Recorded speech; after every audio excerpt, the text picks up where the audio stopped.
So how you been? Very well, very excited. You know that Tony's coming tomorrow to Irvine? Who is? Tony Huge. Oh, he's coming to visit you? Yeah, tomorrow. He arrives tomorrow. Are you guys doing some videos together? I guess so. I don't know what he does with his time. You're the one who's met him before. Yeah, and I had to ditch out early on that one. So what happened? Explain the story. When did you meet him? Oh, hey, Dave. I met him in Tampa. He's super nice. He paid for all my blood work, and we hung out. We did videos. Super nice guy. Does he film like a lot of videos throughout the day? Yeah, like I couldn't deal with all. I constant wants to be on camera. I had a feeling because he's always filming his Snapchats and stuff. Should be interesting. Hey, David, welcome to the show. Do you hear us? Hey, you guys hear me? Yeah. Oh, awesome. Thanks for having me, guys. Yeah, we're very happy to have you, David. I'm sorry about, I wanted to tell you what to do, but obviously I don't have your number. So Bostin, had to text. You can tell me what to do with what happened to me? With the mic and I thought you meant with like my medical situation. No, I wanted to ask you about that. But before I do, David, I've been hearing your name for years and years, but I didn't know that much about you. So I was trying to research you and I came across your brother. I guess it's your brother's channel? Yeah. His name is Mike, right? They have a. He did all the Kai Green day in the life videos and the videos with Victor Martinez, and because he works for MHP, so he works with the MHP athletes. Oh, so for those that don't know, your brother is like a photographer and a documentarian. Yeah. Originally, he did the Raising the Bar videos with featuring myself and my quest to turn pro, and that's where most people know me from, is that trilogy of documentaries that he did back in the early 2000s. Ah, that's what that was. Okay, I was trying to catch up on those, but it was like, it's pretty long, so it was hard for me. Really so long. Watch those. So that was when you were trying to turn pro. So where are you from? What's your background? So I'm originally from Philadelphia, transplanted to Delaware in, I guess, 1996. I came here to Delaware and I got trapped.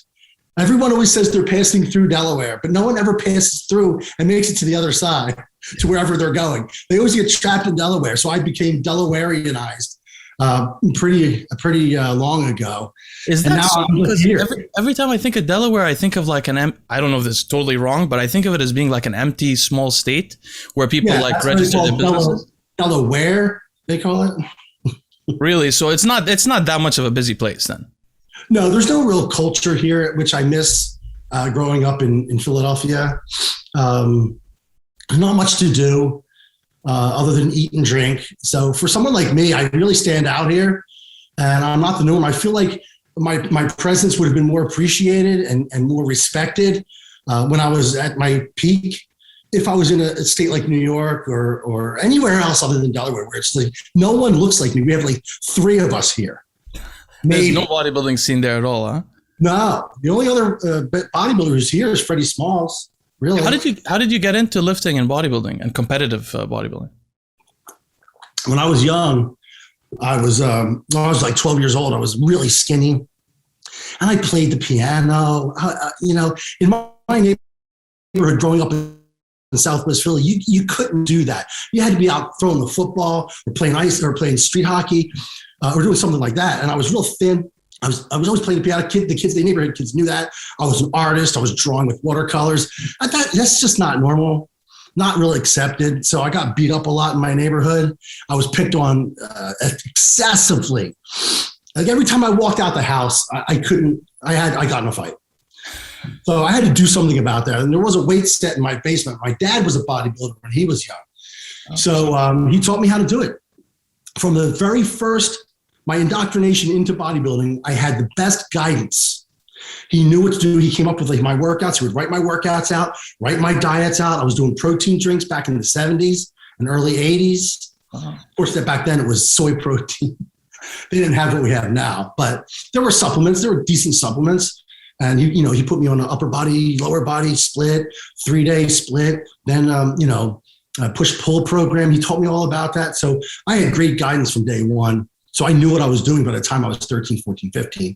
I did my first show when I was 19 and won. Oh, wow. You did your first show at 19. So you immediately knew you wanted to compete in bodybuilding in the sport. Oh, yeah. Well, think about it. I started in like 75.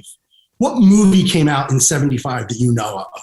It's ridiculous because you look like you're in your 30s, honestly, which is very unusual for a bodybuilder. Hey, Dave, you haven't aged at all. Yeah. Well, I did. I look at this and I think I did. I had no idea how old you were till I saw your competition history, and I was like, wait, he competed in 1996? I didn't expect that at all. That's my first show was 1983. Yeah, they say supposedly like the way people look in terms of their age is actually reflective of their biological age in terms of how much cellular damage they had. So it's probably a good thing. I believe that. And the other factor, and I truly believe this, it sounds all quacky and shit, is how you think. Yeah, I don't think like a 57-year-old man. I just don't. I refuse to, and I don't. And I think I carry myself a little differently. And I do think that carries over into physiology somehow. What you are, what you think. Seems a little abstract, and I know that. But I think what you just said is absolutely true, but also how you think and how you feel about yourself and how you carry yourself. No, I'm sure that's true. Like that's one of my major things that I'm dealing with as I get older. Is the problem when you get older is you start to think of yourself as a 30-year-old man or a 40-year-old man instead of just thinking of yourself as you. Right? So once you start saying I'm 40, well, you can't go back to school if you're 40 because you're a 40-year-old guy. 40-year-old guys aren't in school. These rules that don't exist. Exactly. So there's so many ways that can fall into your life, Dude, I'm trying so hard to not think I'm approaching 60. I'm fucking approaching 60. Can we curse on this thing? Yeah, absolutely. You really, it's ridiculous that you look like you're in your 30s. This is really insane. There's something going on. Yeah, I didn't know he was 57. That means, dude, he's older than Palumbo. Yeah, I literally thought he was 45, by the way. I didn't think. I'm older than LeBron. I'm older than Sean Ray. Older than all those guys. That's incredible. Yeah. But I guess you've had a lot of injuries, though, right? Oh, God, I've had all of them. All the injuries I've had. But not your. I bet you have some interesting genes. I bet there's something doing. Well, you should see my mother. She's 83 and looks 55. Yeah, there's something going on there. Exactly. My father still goes to the gym. He's 85 and he goes to the gym 5 times a week. Wow, incredible. These are those Italian genes, though. That's why so many Italians. Are you Italian on both sides? Both sides, man. Yeah, that's why there's so many centenarians in southern Italy. Yeah. It's crazy, but they look and act so young. My mother's voice on the phone, you know how you have like an old lady voice, like, hi, my name is Ethel.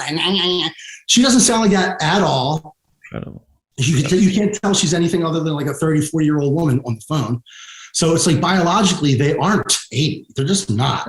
Yeah, exactly. Biologically. Well, and when you test their telomeres, you were just asking about this, Bostin, Epithalon, the telomere drug. Yeah. So when you test their telomeres, these older people tend to, not always, some have short telomeres, but they tend to have long telomeres. So that's one of and the other way they check is through methylation. But so David, it's very interesting. You started competing at 19. Did you ever get your pro card? And if not, how was that journey along the way? And how did that change because you're a coach as well, nutrition coach and so on. Do you think that you know more because of the difficulty you may have had turning pro initially compared to somebody who just turned pro? Oh yeah, I had to figure it all out. Nothing was handed to me because genetically I started off as a little twig. I really didn't have much tissue to work with at all. So I had to build it from scratch. So everything coaches back then. No one had coaches. It didn't exist. You had to go up to the biggest guy in the gym and hopefully he would talk to you if you were small. And probably, most likely he wouldn't. But if he did, you'd glean a little bit from him, a little bit from this guy. You know, Ronnie Teufel used to work out in my gym. That helped me a lot. I don't know if you remember him, but he was one of the best back in the 80s. He competed against Tom Platz and he was in the Olympia. You guys remember Ronnie? No, I don't. Awesome. Ron Teufel? No, that's a shame. You should look him up. Teufel. He was good, man. He was granite hard back when nobody was hard. He was ripped. He was known for his abs. He worked out at my gym and he gave me a lot of tips. But you had to learn as you went, man. So I did shows from 19 all the way through to, my 30s. And then I made this, I took a few years off to build my business, to build Pulse Nutrition. Which is really interesting, by the way. Let me offer a side note. You gave us an email that had the same email. We want to say our email, but it had Pulse followed Nutrition Concepts. But the first email was just Nutrition Concepts with a random number at the end. That email really exists, by the way. I never got like a response. So there's a guy who has the same email as you without Pulse. Really? Yeah, that's really weird. Anyway. That invite to, I wonder. Yeah, it's so random. Exactly. But anyway, so you're saying you took some time off to start Pulse. Yeah. It took a few years to build the business because I was working around the clock. I didn't take a vacation for the first 6 years I started Pulse. And I didn't care. It was my passion at that time. I was going to build this business. I was going to make it work, And then I decided, what? I probably can do this and compete. So I finally realized that, with good time management, and I made it work. I did a comeback show in 1996. I won the NABA Nationals. Yeah, I saw that. Nationals that year in 96. Then I went back to my business. I took another few years off. There's a lot of years, like 4 and 5 year chunks where I didn't compete that I really regret now. Because that window's closed and you don't think about it until it's closed. When it's still open and you still have the body and you don't have the injuries and you can still train and you can still diet, you think, I don't want to come back, but I could if I wanted to. You know what I mean? I could do this again. Now I can't.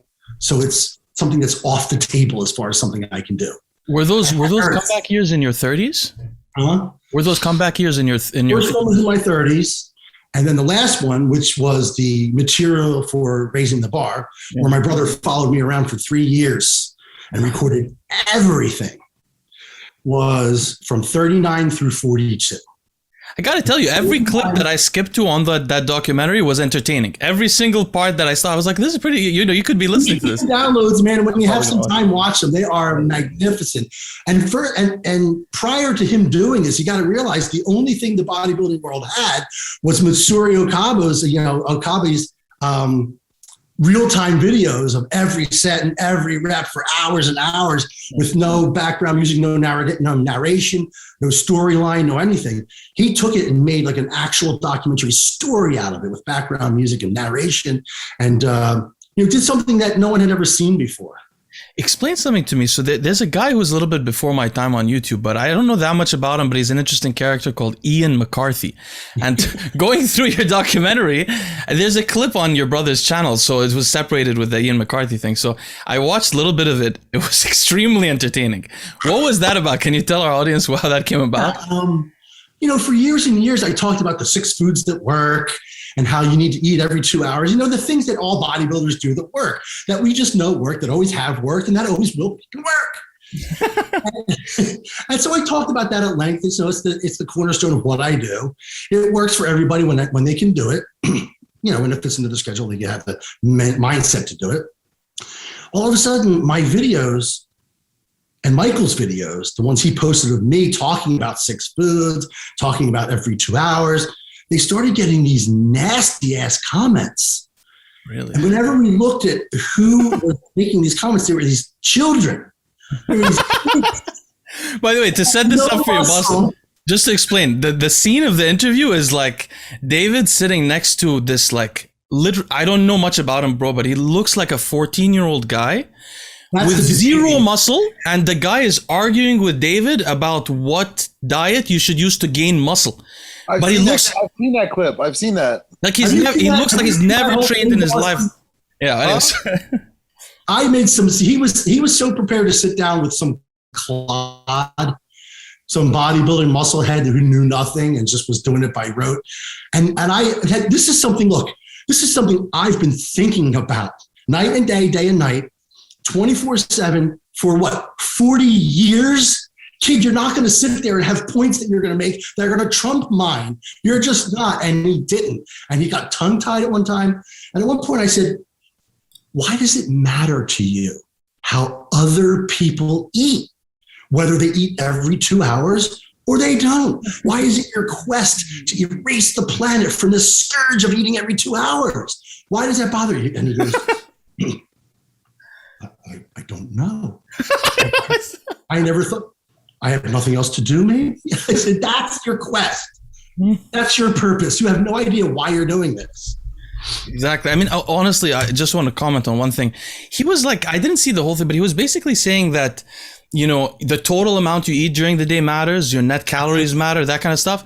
But the thing is, even from a scientific perspective, we know that there's something called nutrient sensing pathways. So for example, when you eat leucine, the reason why leucine is so muscle sparing is because it's the most potent initiator of a nutrient sensing pathway called the mechanistic target of rapamycin. Right. So the issue is this: the nutrient sensing pathways work by how much calories and protein in particular you're eating, and how much time goes by. Now, I don't know much about the research on this because I've never read about like muscle hypertrophy studies, but everybody can say for sure that the longer you spend without protein and without insulin signaling and other signaling, the more likely another pathway comes on. It's called AMP kinase, and that pathway is not helpful for building muscle at all. So you could say maybe 6 hours it won't happen. I don't know, but 12 hours it might start to happen. Something more than that. And what's the key regulator of stopping that? Protein. So if you take protein every 3 hours, that thing is never coming on. It's never coming down. Which means you have that growth pathway all the time on in your body, so you can maximize your productivity. When I came upon that eating style, that eating pattern, at whatever age I came up with it because I did it and I noticed it worked. I didn't know that everything you just said, that research, I didn't know that. That science, I didn't know that. I just knew I do this and it works. That's obviously, empirical evidence. Exactly.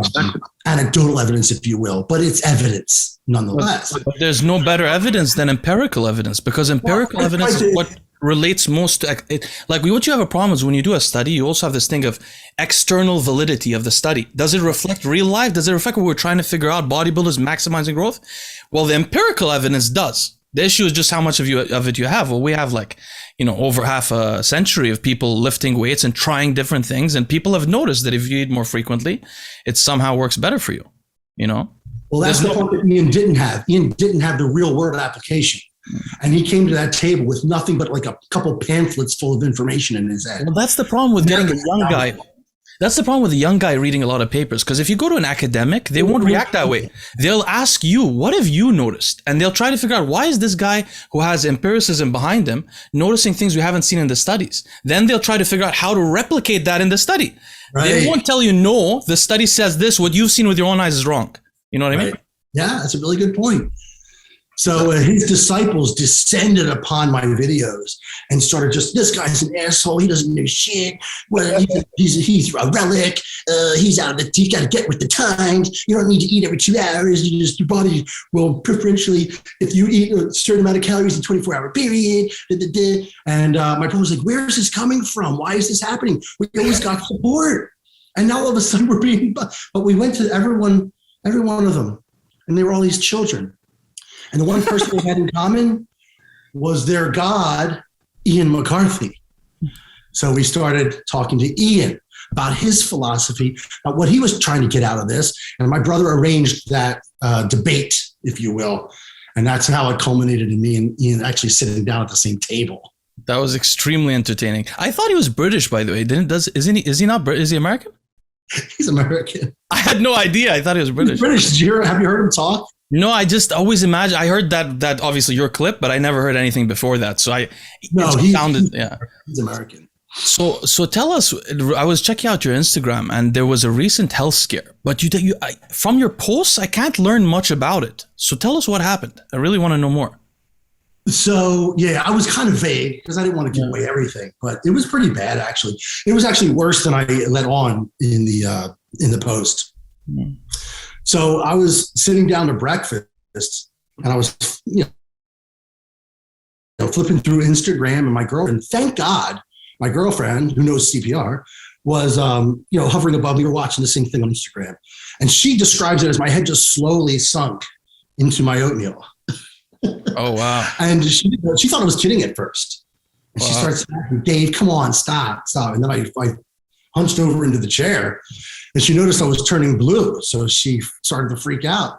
And she went right into action, man. Everything she did was by the book, in the order that she did it. She did some CPR first. She got me breathing again. Then she called 911. Then she came back to me, started doing some compressions. I came out of it.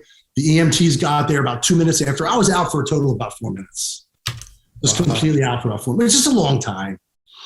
When I came back, I realized what had happened because the EMT's on the phone giving her directions, what to do. You mean you lost your heart rate for 4 minutes? Or you were unconscious for 4 minutes? I was unconscious for 4 minutes. I'm not sure I lost my heart rate at all, to be honest with you. But when she went for a pulse, she didn't feel much. Okay. It was very weak, if anything. So, and the fact that I was turning blue means I was hypoxic. So there you go. Got taken to the hospital. Was there for 3 days. They ran every test: EEG, EKG, echocardiogram, MRI, all the most obvious stuff, heart, brain, and they can't find anything wrong. But now you got to understand, I feel like a ticking time bomb because I don't know why it happened and how to prevent it from happening again. This is fascinating. Yeah. So you went to an emergency room and did diagnostics, or did you later go to a specialist of some kind? I bypassed the emergency room because I was in an ambulance. They just took me right in. Yeah. And they got me a room immediately, and then they just started running all the tests. Oddly enough, they wouldn't give me my Masteron shots in the hospital. Boston, do you believe that shit? They wouldn't give you your what? They wouldn't give me my test and Masteron shots. I said this on my RX list. I said this on my prescription list. They were like, I don't think so. Yeah, that's crazy. You have a prescription for Masteron? No. I had to go 3 days without my shot. Wait, so this is very mysterious. So after, when did this happen, first of all? Last Sunday. Oh, wow. So it's very recent. Yeah. So what happened is you were hypoxic. Right. So you had low blood signaling, and it was in your face. So your heart was not able to push oxygen throughout your body. We assume your hematocrit's normal. But can we assume that? Can we assume it was the heart? Yeah, was your hematocrit normal? Because it might not be the heart. But I'll tell you this: since I've been out of the hospital, I have a pulse oximeter, and I'm consistently at like 91 to 94, 95. Interesting. Which is not good. Oh, it should be higher. Interesting. I didn't know that. 98. Okay, so that could be then the kidneys not producing erythropoietin enough. No one ever mentioned that, but I do. Yeah, so just to mention, so erythropoietin in the body, which is the main regulator of red blood cell birth, is produced by the kidneys. So sometimes when the kidneys are stressed, they'll cause less erythropoietin and your blood will carry less oxygen. Interesting as hell, because no one had brought up that possibility. And I do have compromised kidneys. Not as bad as Boston's, but they're compromised. His creatinine's like 2.1. So you could potentially improve this by Boston, do you supplement with iron? Yes, every day. Yeah, you could supplement with iron or erythropoietin. Boston? Huh? You didn't tell me about that one. Well, yeah, I was on EPO until the doctor pulled me off, but I take an iron supplement every day. What about EQ? Well, EQ raises erythropoiesis, I think, more than primobolan, and both of them are more than testosterone, but primo also does quite significantly. But you can't get any real primo. You can on Boston's forum. Yeah, Juice Pal's real. Site if you want it, Dave. I will contact you. Yeah, there is real primo, but so that's one possibility. I'm just like trying to think about it. It's interesting. So the main thing would be either your heart or your kidneys causing issue with your bloodstream. They said it was either the heart or the brain. So they were trying. Yeah, the brain is the other thing. But I wonder what kind of. So first, did you do an fMRI scan of your brain? Yes. That wouldn't really work so well because there could be a little bit of damage to the brain from such a small incident. You might not see it on fMRI. Okay. What I would have been more curious to test is the day you went in, if they tested your Interleukin 8, which is a cytokine produced by the immune system. It's particularly elevated when you have inflammation in the brain. Now it probably won't be elevated weeks later. It may still be. Actually, it may still be. You were on my team of doctors in that hospital, I'll tell you that much. Well, the reason for that is just because it's an... I wish you were. No. There are some great diagnostic doctors, but I tell you, my doctors didn't seem to know what they were doing. Yeah, so my thought maybe like you could have had like a vascular event in your brain, such that which if it was major, it would show on fMRI, but it may have been minor. That's another thing I'm thinking about.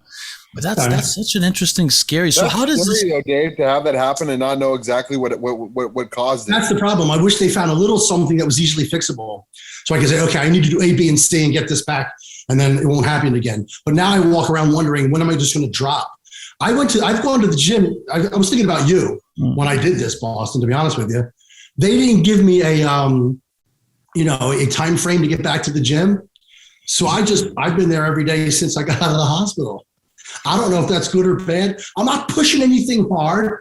I'm not making myself really winded or anything like that. But I have gone and I have lifted every day since I've been out of the hospital. How's your heart rate when you do cardio or when you lift? Do you watch it? Actually very good. So it Normal. starts in this like the mid 70s, and I'll pedal the bike.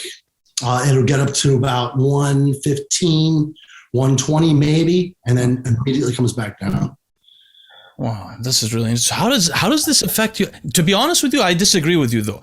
If it were me, I'd be a little bit happy, even though they didn't find a solution, because the obvious thing would have been acute heart damage, and they would have found that through the test. So you don't have that, so thank God. Because you think they would have found that with EKG, MRI, and nuclear stress test? Maybe not, but they would have found it with the biomarkers that reflect inflammation in the cardiovascular system. So there are particular biomarkers. They certainly tested them to see if you had a heart attack, because you'd have elevated like muscle protein wasting around the heart and stuff like that if you had a heart attack. So I'm sure they tested that for you in the emergency room. They must have not seen that.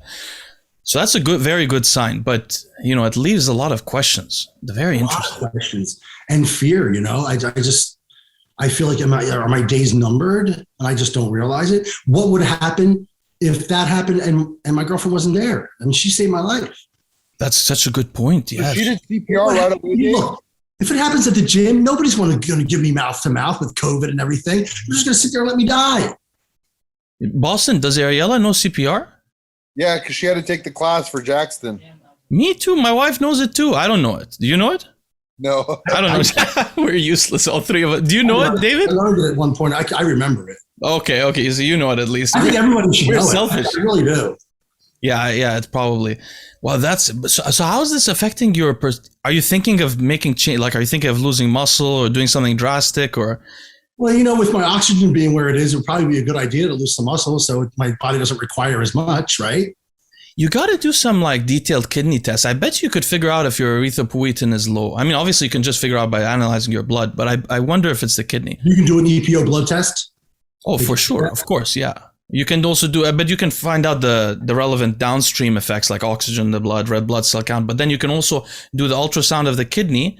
And I bet you there are kidney-specific biomarkers in relation to the hematopoietic effect of the kidney. Yeah. But anyway, this is very interesting. Yeah. I hope you have some update. Maybe we could talk a bit offline about it. Maybe I could give you some ideas to ask doctors also. I would love that, because I have follow-up appointments with a cardiologist and with a neurologist, and I have a sleep study come up because I do have apnea, which may make this worse. Yeah. Do you use a CPAP? No, that's what the sleep test is for. Okay. To see what I do in the middle of the night, how my heart is, how my breathing is, and then based on that, they're going to maybe give me a CPAP. So you know that the apnea causes extreme neurotoxicity and cardiotoxicity. Like it's a major cause for heart failure. Yes. Yeah. So I wonder, that's interesting. Do you wake up every day tired, exhausted a bit? You wake up fatigued a bit, like not with a headache and fatigue. Yeah. Yeah. Right now, I lost 15 pounds in the hospital. So right now, I feel like I'm breathing at night, because I went in at 240 and in hard condition and came out 225 and fat. Yeah. The water will do it if you just lose a bit of water. Amazing, right? Incredible. I got all veins now, but it's a body weight related thing. The apnea is. Yeah. So I'm heavier, like 240, 250, and I've been as heavy as 260, but I feel so uncomfortable when I'm there. What's the heaviest you've ever been? Huh? What's the heaviest you ever been in your prime? 262. That's the heaviest you've ever been? How tall are you? At 5'8". Okay. With abs. Oh, wow. With abs, you were 260 at 5'8"? Yeah, nothing you would put on stage, but I had abs. Wow, that's too much. Yeah. That's very heavy for it. It's so awful. Yeah, I can't walk, I can't wipe my ass, I can't breathe, I can't do anything. I don't understand this thing. How come people can't? Because I've never been that big. How come people can't wipe their ass when they get huge? Like I always hear about Greg Kovacs stories. Look, I'll tell you why. Between your arm being too big, right? Logistically, your lat being too big, and your ass cheek being too big. No, that's hectic. You can go in between your legs. You don't have to do this reach around. What are you talking about? The other way? Of course, that's so much easier. Why would you be going around the side? Everybody goes around the side. No, that's not true. Actually, most people do that. I've never had an issue wiping, and I've gotten up to like 285. But I mean, wait a minute. We got to discuss this further, dude. You wipe from back to front. Yeah, I've been doing that since I was a kid. I wipe from back to front. So you reach around your body. Yes, I reach around. Dude, I think everybody does. I don't think anybody goes under their balls. I think most people do, but what I'm suggesting is this. If you were that big, if you were that big, you could switch over and go from the front. You know, it never dawned on me. Oh, yeah, but Greg Kovas didn't try that. He got his wife to use a towel, which is why I was so confused. I'm like, you could just try it. What did he do? Oh, you didn't. So there are these old bodybuilding.com articles where Greg Kovacs apparently used to have his wife, he used to use a towel. Like the way you floss, he would do that after he takes a shit, or he would have his wife come in to wipe him. Like at restaurants, his wife would go in the male bathroom, go into the stall. Yeah, he was a monster, apparently. I always thought there was no such thing as too big. And now with that story, I've changed my mind. That's ridiculous. But I don't understand how, if you guys can't wipe, I don't understand. Yeah, I couldn't wipe at 260. I could do it, but it was really difficult. But if you guys can't wipe, how in the world do you do delta injections? Do you like jam it in and hit yourself on a wall or something? Because I can't. I'm not that wide, but I can't reach. Yeah. But that's easier than wiping my ass. Yeah, that's heck. I don't like those. How do you guys do lat injections? I don't. I never did. I put my arm up. I get my girlfriend to rear delt. Yeah. My girlfriend does rear delt injections for me. Oh, okay. Hey, but wait, Dave, at your age, you still mess with Tren? Yeah. But I'll only do it for like a 4-week cycle and then get on something more mild. I do it in real short cycles. Okay, guys. So before we end, we have some questions. I want to do some questions real quick. Before we start them, actually, I want to share one cycle review. I don't know if you know about this, Dave, but sometimes we review people's cycles on the channel, usually when they give us a little bit of information behind it. So here we have Charles King says, once he recovers from COVID, he's 5'8" and 185. He wants to use 400 test, 400 Tren, 400 Primo a week, and 4 units of GH daily before bed. He's going to do a slight caloric surplus. He's training 6 times a week, and he'll be taking ubiquinol, P5P, NAC, Tudka, milk thistle. Milk thistle is an androgen receptor antagonist, by the way. You might not want to take it if your main goal. Really? I didn't know that. Oh yeah, it's a mild androgen. I don't think it does much other than that anyway. It's also the way it improves liver function is through a hormetic stress, which means it causes stress, causing the body's response to be a net benefit, not like NAC and Tudka. It's not an antioxidant. But anyway, he says he's taking vitamin D because blood work as of 3 weeks ago showed deficiency. Now, you might want high vitamin D when you're trying to build a lot of muscle because it potentiates IGF-1 signaling and other things. But I just wanted to mention, if the guy, Charles sounds like a white guy, I feel like sometimes the serum levels of D3, I mean, you can really... nutrition experts really have controversy over what the right serum levels are, because a white guy is historically, evolutionarily has lower D3 than, for example, African Americans. So there should be difference between the races. And so this is a little bit unclear. So I wouldn't go so much just by the blood test. But anyway, what do you guys think about this 400 test? You realize the most important piece of information is missing from all this. Yeah, there's a lot of pieces. They always do that though. It is. What are you missing? What the fuck is your goal? Yeah, goal. That's what I'm saying. I'd like to know past history of anabolic use and your goal. You know what's been in his body before.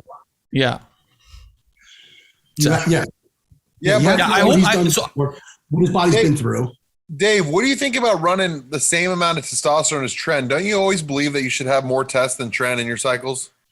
I always go about 1-to-1 myself. Oh, really? So you have like 500 tests, 500 Tren? Yeah. Oh, wow. I always go 1-to-1. My impression was like, what's he using the 400 test for? Because the Primo is going to... Yeah, the Primo is going to get rid of some of the estradiol that's converting from the test. So I don't think you're using... Because you're using the same dose of Primo as test. So I don't think you're using the test for estradiol. If you're using it because you want sex drive, HCG would make more sense. And then you'd be very lean. He's 185, but let's say his goal is to get to 200, but we don't know that because he didn't include that information. Then I see no reason for Primo in this cycle. Yeah, in the short term, right? In the short term, no, it's kind of worthless. If his goal is to get up to 200 pounds with the same body fat, if his goal is to get up to 190 but lose body fat, so trade off, that changes the parameters totally. If he's just strictly trying to clean bulk, that changes the parameters. If he's trying to get more cut, we don't know what his body fat is. That was left out of the equation. If he's trying to just lose body fat and maintain muscle, that changes the parameters too. I'm glad you said this, David, because you so succinctly and lucidly explained what we're missing every time we do these things. So I'm going to cut this, and hopefully everybody listening can provide more info next time so we can give more comments, But about what you said about Primo, I completely have the same feeling. I think Primo is a great drug for actual athletes, like MMA fighters, arm wrestlers, that need to have low glycogen, or not low, but low extra mineral retention and water retention. But what's also great about it is that it has more erythropoietic effects than testosterone. So it causes more endurance milligram per milligram than testosterone. So it's useful there. And it's also useful, I guess you guys know more about this than I do, but superficially for how you look acutely. But I think long term, it may be not cost effective compared to test. I think Primo should be in a bodybuilder's schedule only if he's 10% or less. Yeah, that's what I thought you meant. Yeah, because it has visual effects. You're not going to see anything. But will you agree, David, that Masteron has more of a superficial, Primo can build muscle as well if it's used at high doses, whereas Masteron, for example, doesn't as much? It doesn't, no. You notice that? Not to mention the fact that after about 12 weeks, it's worthless. Masteron is. You either have to continue raise the amount of it, the dosage of it, or it just becomes completely inert. Do you guys know people who use high dose Masteron? Other than pre-contest? Oh no, well not other than pre-contest only. Yeah, no one tries to gain muscle from it, I assume. No, never. No. It's interesting how those two are different, right? Yeah. A lot of people don't think about that. At the very end of a prep cycle, you could throw that in there for extra hardening. It does do a great job at that. Gives your body this quality, much like Primo will. Mm. But other than that, it's not a builder. I think Primo is the best base injectable for arm wrestlers in particular, and hopefully later I'll get to try it out on MMA fighters as well. Yeah, it's a great base because it doesn't cause so much water retention. It has more endurance, no psychological effect. Equipoise sometimes will make people a bit anxious. Primo doesn't ever. I've never heard of anyone getting anxious on it. But Primo is a great drug. It's just hard to find. Yeah. Well, you should get on the forum. Oh, wait, I didn't mention. Join Boston's forum. I'll get Dave. I'll get Dave that information. Yeah, everybody should join Boston's forum. I forgot to mention at the beginning of the video. Awesome. But I'm ready. Well, you have to be careful though. We should be careful with the. Oh no, I'm ready. You hear me? I'm ready. Boston, he's like an older version of you that looks your age. That's gonna be like me when I'm his age. Except he looks our age. That's the problem. He doesn't age. Okay, Boston, you're gonna be just. Look at me. You're gonna be just like me. You are. I bet. You're gonna be only on dialysis. I'll be running Tren in my late 50s too. Hell yeah. I wondered, David, does the psychological effects of Tren change as you get much older? Do you get more sensitive to it? Listen, I've never had a psychological effect. Ah, you are Boston. My God, you two are two people in a pod. Any effects other than the effects, no side effects. I've never gotten a side effect in my life. When clients send me questionnaires and I have them fill out, oh, I can't do Tren, my relationship gets fucked up. Everything gets fucked up. Yeah. Yeah. So listen, you talk about my genetics, my Italian genetics. I think part of the genetics is really good receptors and really good affinity for steroids and no side effects. I've never gotten never had a bitch fit. I've never had a sleepless night or I don't know. What? Sweat. Even on a gram of Tren, I was sleeping like a baby. Yeah, me too. And I've done a gram. I want to offer some. So recently I came across an academic paper a couple of days ago that showed that with higher testosterone signaling, people think more globally. So they look at a problem from the top down.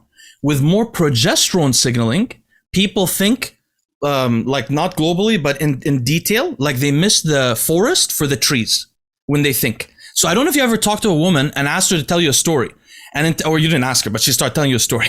And when she starts telling you the story, you notice I don't know what this is about. Like 1 minute in, because it's a minute by minute account of how the story happened in detail. When a guy comes to tell you a story, he first gives you an introduction from the top, like, hey, you know what just happened to me? And then you say, oh, well, how did that happen? Then he tells you the story. So one of the reasons I think that women go into more detail and sometimes tend to not do top-down synopses is because of progesterone. And so DECA and Trenbolone, I don't notice this with Trenbolone, but people who use DECA for years and years, I've always said on this channel, I've noticed have weird, they talk weirdly. They talk like, sort of like sometimes snappy, like that is feminine. Fascinating. And now I realize why. I found this paper and it makes complete sense. Yeah, they're always going into like details and yeah. So it's hormonally instructed. Yeah, certainly. That's crazy. So maybe you guys are a bit immune, but there is some reason to think this way, but in the back. So let's take some questions, by the way. We have some great questions. Red Picasso says, to everyone, what is your experience with Sibutramine? It seems like a popular fat burner here in Sweden, but I've never heard of anyone international speak about it. Have you heard about it, Bostin? Never heard of it. Have you heard of it, David? And I'm not a fan of fat burners in any way at all. Really? Not even like clenbuterol? No. Really? Not Tren, not T3, not anything, not ephedrine. I hate them all. How about caffeine? I've seen more things go bad to great physiques using that shit than anything else. How about caffeine? Caffeine. Thumbs up. Yeah, but it barely affects things. You know what? Just increase your cardio by another 15 minutes and fucking cut a couple carbs out. You don't have any of your clients ever mess with T3 or Clen? No. Wow. They're the most dangerous for the heart. Super. I get people shredded all the time with just food and work. And I work with a lot of natties too, and they get shredded on food and work. And the not natties, I never have to resort to that stuff because we start way out, first of all, which is the key. You got to start 16, 20 weeks out. Gives you plenty of time to, make it through the plateaus and whatever else you go through. And then by the end, you won't need to put things like that in their bodies. Well, you know what Sibutramine is, apparently. I looked it up. It's actually an SSRI. It's not selective. It's a serotonin, noradrenaline, and dopamine reuptake inhibitor. So I can tell you for sure, it's going to be less effective than Adderall at inhibiting hunger, for sure. Because the Adderall, the way it inhibits hunger is not through serotonin, it's through noradrenaline and dopamine. So if you looked this up while we were talking? Were you looking this up while we were talking? No. I looked it up just before, because I saw the question. I didn't know what the word meant. So I checked it out. And there's a few reuptake inhibitors that were associated with weight loss. This is not one of the ones I knew about, but I'm sure that they'll be less effective than, for example, what's it called? A Ritalin or Adderall, for sure, because those two are less serotonergic. So they cause more of that inhibition of hunger. But anyway, I don't think it's a very effective thing, and I wouldn't mess around with my neurotransmitter systems just to inhibit hunger a little bit. Especially now that everybody has GLP-1 agonists, which are way more effective, like liraglutide, and not unhealthy. I don't agree with the whole concept of squashing your appetite. Now, some people though genetically have obviously if they didn't eat long enough and they ate properly, the appetite would go down. But that initial. Some people have that initial first week. I'm talking about obese people, like, really fat people. Yeah, I wasn't really referring to that. Yeah, you're talking about normal weight loss. Yeah, for that, nobody needs it. I always say that, but I'm not a bodybuilder. I don't know about this stuff, so I don't comment. Machine, right? Feed the machine, and then just up your activity to cover it. Don't eat less with less activity. That's not the way to create the largest and leanest body. The largest and leanest body is created by eating and activity. And then if you increase that activity, increase your eating too. For leanness, that's true. Yeah, absolutely. For the 26 years it worked for me. Michael Shabilsky asks you, Dave, he says, what are some of the craziest shit regarding diuretics at a show? What was the outcome? I think he's saying, what's the craziest diuretic protocol you've seen at a show? And he said, what was the outcome? Did you ever witness something tragic backstage pre-contest due to insane drug protocols? Yeah. In 2006 at the Masters Nationals, it's captured on film by my brother, who happened to be right there when it happened with his camera. Wow. So if you watch Raising the Bar 2, if you want to see this. A guy named Anthony DeRezzo was making a comeback at the Masters Nationals 2006. He had competed for years and years prior, won a million things. He had a cardiomyopathy in the weakened left ventricle with diminished function. So he shouldn't have been doing another show. And his doctor told him that. He said, if you do one more show, you might die. And Anthony, he just wanted it so bad. And he just wanted to do this one last show. So he was there, and I was there competing too at the same show. And so my brother was there with his camera filming me. He gets out of an elevator, and he sees a body being loaded onto a stretcher, and that was Anthony. That was Dave Palumbo's friend. I guess he died in the hotel. Wait, he died? It was Dave Palumbo's friend. It was right after weigh-ins, and he was sitting on the edge of his bed, and he went to go say something, and he just fell on the floor, dropped dead. He was dead before he hit the floor. Oh my God. Diuretics with a weakened heart. That's so sad. That's so sad. It was really sad. Oh, man, so he had to get that one last show in, and it did him in, just like his doctor said it would. I forgot, Dave, are you big on diuretics? No, I don't like them. Best I ever looked, I didn't take them. I won the North Americans without them. Yeah. What does that do to you? Because I heard a couple of people now talk about people dying at shows. I can't imagine what it feels like being a competitor at the show and somebody dies. Because this is the other part, right? It's not actually an athletic competition. Like nobody's running around jumping over stuff. So you're all there posing and then somebody's dead. What does that do? At the North Americans in 2005. My brother wasn't there filming it, but he covers it in one of the Raising the Bars. I had won my class. I won the heavyweights. So I was waiting backstage to go back on stage for the overall title, which everyone agreed it was going to be me because they knew who won the other classes. And I was pretty much the favored winner. I was the heavyweight winner, and no one else was there who was touching me. And I knew that. I started cramping up so bad from my feet to my calves to my quads. It was working its way up. It ends up in the heart. So I was getting ready to go back out. I was getting ready to stand up anyway. When they called the class winners out for the overall, I was getting ready to stand up. And Jim Manion, president of the NPC, pushes me back down in the chair and said, "You're not going anywhere, son." And put a needle in me, put the oxygen, put the fluids. Oh, good guy. Maybe saved my life.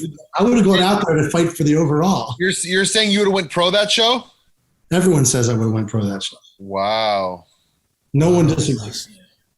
He did nothing after that. But Dave, you said you didn't use any diuretics. You just dehydrated the shit out of yourself?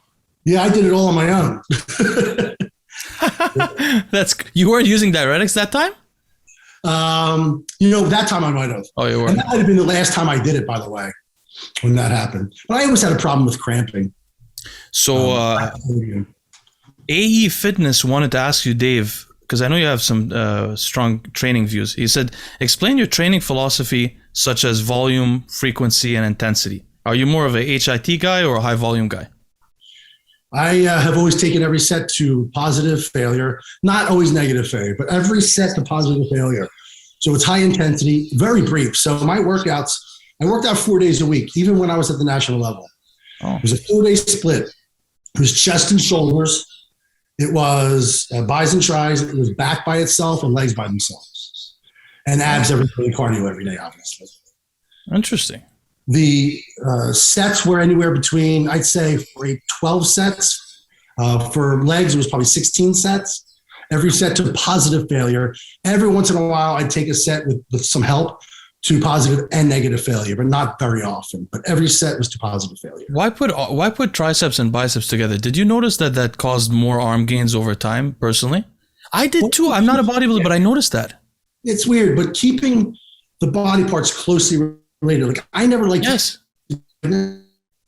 like triceps and legs.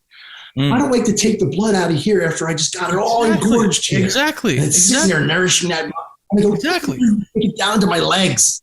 So chest and shoulders, beautiful combination. Not many people do it, but they should.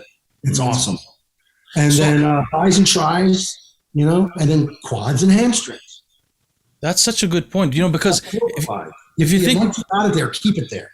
Yeah, like people might be listening to this and think like, oh, what's the blood doing in the area? Well, the blood is where the growth factors in your body come from. Yeah. Like when you inject growth hormone, you get all these other growth factors go up, like vascular endothelial growth factor, all these other things. They're transported with blood. And also, the trauma, the localization of the trauma to a certain area causes inflammation in that area, which causes those growth factors to be sent there. So I imagine if you're doing both the bicep and the tricep close to each other, you're telling your system, your body, there's a lot of inflammation in this one area, as opposed to like if you train the bicep by itself, right? Yeah. And then if you do something like what you just said, like do your quads after tricep, that's ridiculous. You're confusing your body. It's going to two different places. And a lot of people do that. I just don't see the point. And I wonder, can't you feel that you're taking that away from what you just accomplished? Yeah, you can actually feel it. Right. That's true. That's true. Or people who ingest nutrition while they're working out. They make their stomachs work while they're trying to train and draw the blood into their stomachs when they're trying to draw it to the muscles. Exactly. Into the core when they're trying to draw it to the periphery. Yeah. I also think that's silly. Yeah, and just for anyone who's listening to this and doesn't realize how powerful blood is, think about PRP. PRP you're doing for your hair or for your knees. What do? They just take your blood and they concentrate the growth factors in it and then inject it into you. And it's so powerful, it can actually reduce inflammation in the area and cause so many things. So blood is really important and the localization of it is important. Okay, let's do one question left because Bostin has a game to get to. I have something else to get to, but it was so happy, so glad to talk to you. I'm going to the Bucks season opener. Oh, nice, dude. I don't know who the Bucks. How many teams are there in Florida? There's the Miami Dolphins. Yeah, there's the Dolphins too. The Tampa Bay Buccaneers, and then there's the Jacksonville Jaguars. There's 3 of them in one state? Yep. How many do they have in California? Oakland Raiders, just the LA Rams, and I think that's it. I didn't even know there was. I know the Rams, but I didn't know it was from LA. But I'm very uneducated on the subject. Are there some states that only have I only remember the Steelers from Pennsylvania? Is there a Philly team too? Yeah, there's a Pittsburgh Steelers. That's it. Yeah. And then in Colorado, there's just the Broncos, right? Denver Broncos, yep. Yeah, so the states I lived in before only had one team. That's why I was confused. Yeah. That makes sense. Okay, so Alpha Dad says to Bostin, and I think this applies to David too. He says, Cialis with pre-workout, yes or no? And then there was a follow-up question about Viagra too. I want to know what you guys think about this. I've done it before, and it actually does work. I get dick issues when I do the fertility protocol, Leo, and a lot of my clients do. So that's the only time I really use Cialis is because it takes forever to get hard on that stuff. But I've noticed that when I do take Cialis in the mornings or before a workout, it does help with pumps for sure. I mean, it's a vasodilator. It makes perfect sense. Yeah. Yeah, I imagine by dilating the blood vessels, it could get more of that blood and nutrition into the area. Absolutely. But the other side of it, what I think of is that if you dilate those blood vessels, you have less tensile strength in the gym because, like when you go squatting, all your blood vessels, they contract. Like it's just like using knee wraps on your knee. You make everything a bit more contracted and it's a bit more strong in tensile strength. So I imagine that it could make you a little bit weaker, but I don't really know if that's... Yeah, I mean, even when I used to do a little bit of insulin pre-workout, I would always get way weaker. The pumps would be way more intense, but I would get way weaker because the pumps were so crazy that I couldn't lift heavy. It was a different feeling. It's definitely a different feeling when you're training on insulin versus training not on insulin. That's an easy trade-off for me, though. I'll take that any day. I don't care. Oh, yeah, for sure. Oh, yeah. But Dave, you just said you don't like to use any intracarbohydrates. So do you still use insulin pre-workout? No, only post. Okay, so you've never used or you've never even trialed that to do insulin pre-workout? Pre-workout, no. I've never done it period. Wow. I was too afraid to do it that way. Yeah. How many units do you use post-workout? I remember I hired Dave like in 2014. I remember he had me doing 10 units of Novolin R post-workout. Oh, 10 units is not that much. So you guys are just take a little bump. I'm conservative. Yeah, but Dave, how much is the most insulin you've ever used? That. 10? Yeah. Really? That's all I did. What's the most testosterone you've ever used? Probably 1,200 a week. How much? 1,200. Oh, that's not bad. That's nothing. That's not a powerlifter's dose. That's for sure. Test gets really fun when you get to the several grams range. You start to become a beast. Sex drive is insane. Imagine.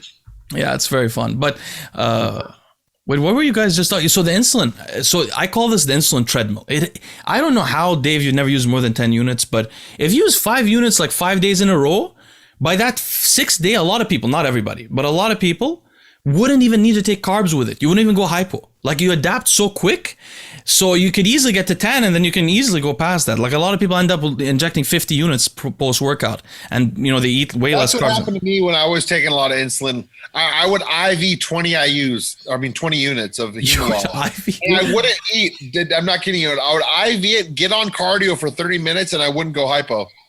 That was one of the questions people were, someone asked, but I won't read it. But he was asking, when you get on a treadmill and use insulin beforehand and don't use carbs, do you guys think that you lose more fat in the session? That's what your Phil Viz thinks. That he has all of his guys take insulin before they do their cardio.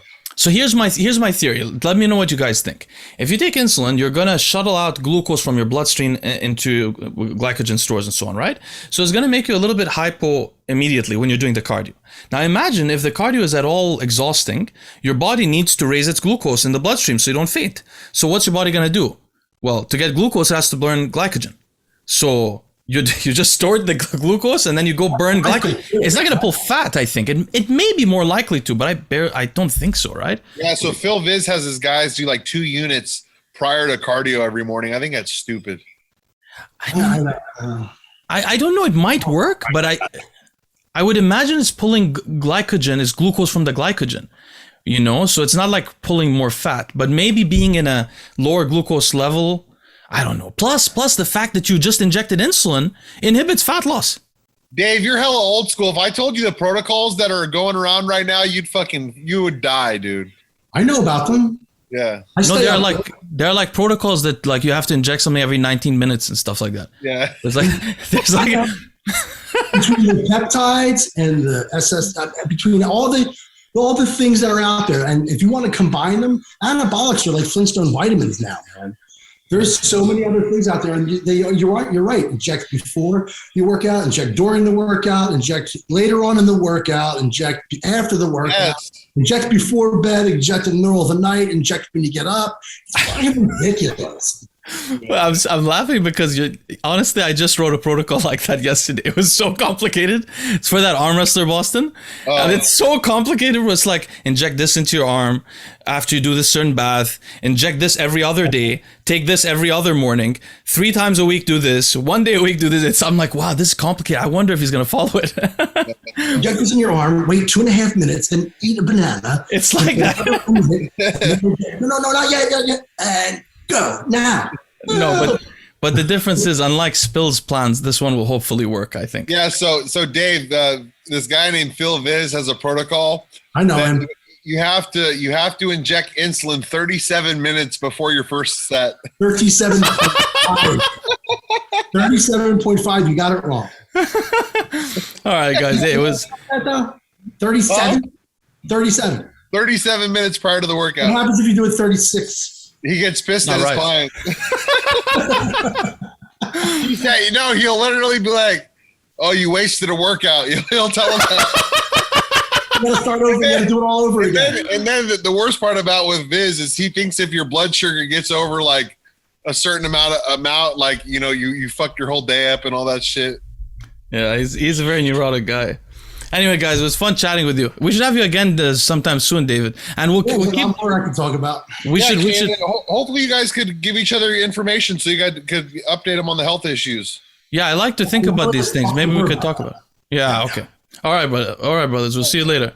Have a good day, guys. Have a great day, guys.